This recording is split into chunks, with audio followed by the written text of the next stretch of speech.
이러한 업종은 위험 키워드로 분류되어 체험단과 기자단을 맡겼을 때 글이 누락될 확률이 높아요. 제가 실제로 이러한 이유로 글을 신고당한 적이 있는데 불법 게시물로 판단하여 삭제 요청이 되었어요. 그래서 이걸 아는 블로거들은 협찬을 아예 받지 않으려고 합니다. 저품질이 한순간에 날아가는 거라서 사장님들 시간이나 비용을 들여서 마케팅을 했는데 누락되면 좋지 않잖아요. 그렇다면 마케팅을 하지 말아야 할까요? 사실 오늘 말씀드린 건 굉장히 조심스러운 문제인데 안녕하세요. 매출 올려주는 블로그 마케팅 연구소입니다. 혹시라도 사장님들이 체험단, 기자단 등 남의 블로그로 마케팅을 진행하셨는데 이상하게도 블로그 글이 노출이 안 되거나 나중에 보니까 리뷰가 사라지는 등 너무 저조한 효과가 난 적이 있나요? 그렇다면 이거에 해당되는지 한번 확인해 보세요. 이번 강의는 다음부터 시작될 본 강의에 앞서 남의 블로그 마케팅을 섣불리 하면 안 되는 업종과 그 이유와 해결 방법에 대해서 알려드릴 거예요. 물론 이 업종의 사장님들이 블로그 마케팅을 아예 하면 안 되는 건 아닌데 혼자 하시기엔 너무 많은 위험이 따르기 때문에 마케팅 업체에 도움을 요청하거나 많은 공부를 하고 시작하시는 것을 추천드릴게요. 해당하는 업종은 의료법 위반 가능성이 있는 영양제, 병원, 의료기기, 성형, 시술후기, 의약품 등입니다. 그리고 두 번째로는 전문 법률류, 변호사류입니다. 세 번째는 금융 상품류, 보험, 대출입니다. 네 번째는 이 강의를 듣고 계실 자영업자와 가까운 업종들을 모아봤어요. 중고차, 문신, 눈썹 문신도 포함입니다. 다이어트 식품, 건기식, 마사지, 에스테틱에 해당되는 마사지도 포함입니다. 점집 등입니다.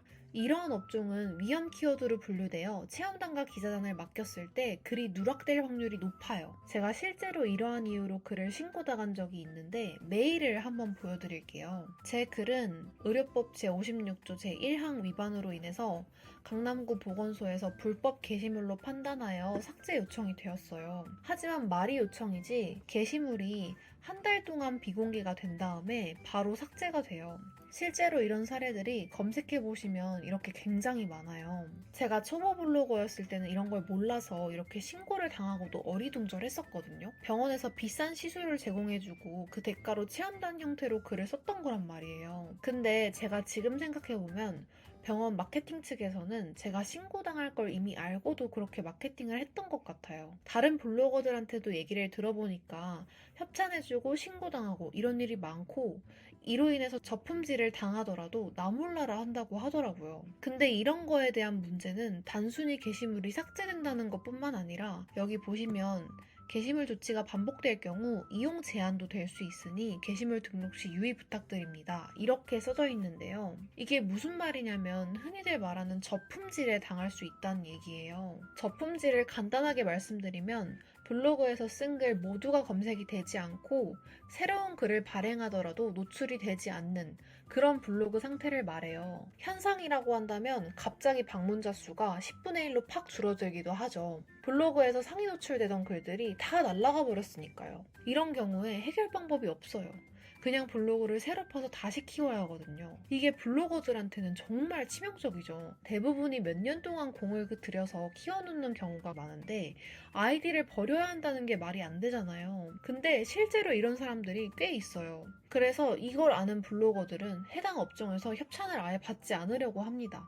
저도 저 이후로 위험한 키워드는 하나도 안 받고 있거든요. 물론 가다가는 노출이 유지되는 경우가 있기는 한데 이게 저품질이 그냥 한순간에 날아가는 거라서 정말 위험하거든요. 저는 위의 시술뿐만 아니라 그 전에 찾아보니까 눈썹 문신이랑 에스테틱, 마사지 받은 것들도 다 누락이 되었던 경험이 있어요.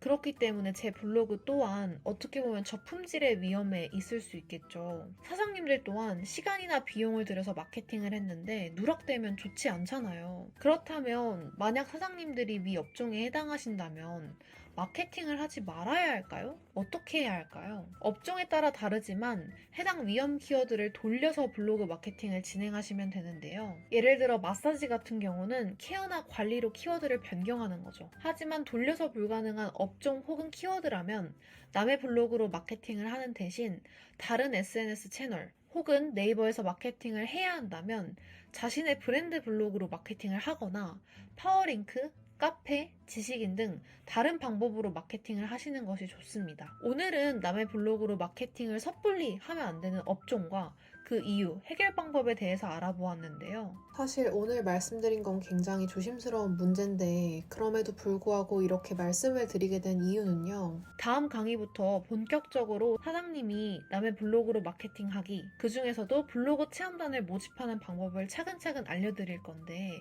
그 전에 이 업종들은 제 강의가 도움이 되지 않을 수 있어 이렇게 짧게 영상을 찍게 되었습니다. 오늘 강의 들어주셔서 감사합니다. 수고하셨습니다.